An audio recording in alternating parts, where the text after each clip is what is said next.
Attention, attention, bonjour et bienvenue mesdames et messieurs. Voici comment préparer une dissolution et une dilution par le groupe d'Anna, Steven et Pauline. Tout d'abord, la dissolution. De quoi est composée une dissolution? D'un solvant et d'un soluté. Pour exemple de solvant, nous pouvons prendre de l'eau distillée qui est très généralement utilisée, et un soluté comme le sel. Voici le protocole de dissolution. Alors se munir d'une blouse et s'attacher les cheveux pour les filles. Puis, vous aurez besoin d'une coupelle de pesée, d'un entonnoir, d'une fiole jaugée, d'une balance et d'une piscette avec le solvant à l'intérieur.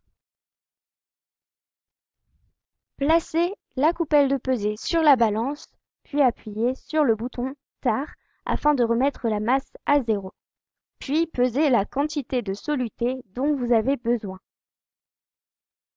Versez le tout dans la fiole jaugée à l'aide d'un entonnoir.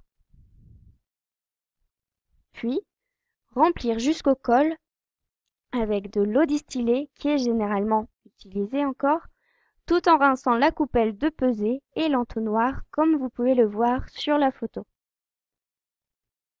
Puis, rebouchez la fiole et agitez lentement. Alors, nous avons réalisé 2 expériences en cours de physique-chimie et en voici les résultats. Alors, dans la première, nous avons obtenu avec du chlorure de sodium et le ménisque qui se trouve ici même. Puis, voici la deuxième expérience et ce que nous avons obtenu avec du sulfate de cuivre, tous deux avec de l'eau distillée. Voilà, je passe la suite à ma collègue Anna.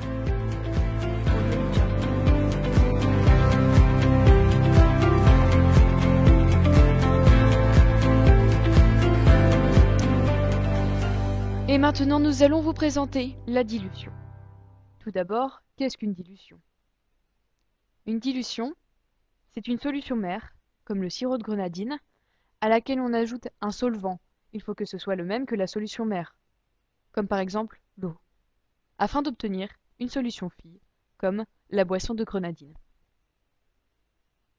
Pour réaliser une dilution, vous devez tout d'abord vous munir d'une blouse blanche et vous attacher les cheveux. Attention, si vous voulez réaliser une échelle de teinte, n'oubliez pas de numéroter vos tubes à essai. Versez la solution mère dans un bécher. Mesurez à l'aide d'une pipette graduée ou jaugée et d'une propipette que vous videz préalablement d'air le volume de la solution mère. Attention, il faut que le bas du ménisque soit au niveau du trait de jauge. Versez la solution mère dans une fiole jaugée. Vous devez remplir la fiole avec le solvant, le même que la solution mère, jusqu'à atteindre un niveau un peu au-dessus du trait de jauge. Bouchez la fiole et agitez lentement. Ajustez la solution avec le solvant. Bouchez la fiole et agitez lentement. Versez le contenu dans un tube à essai. Voici une échelle de teinte que nous avons réalisée. Une échelle de teinte, on peut l'utiliser pour situer une solution entre deux couleurs et donc connaître sa concentration. Lavez le matériel. Vous avez réalisé une dilution. Merci de votre écoute.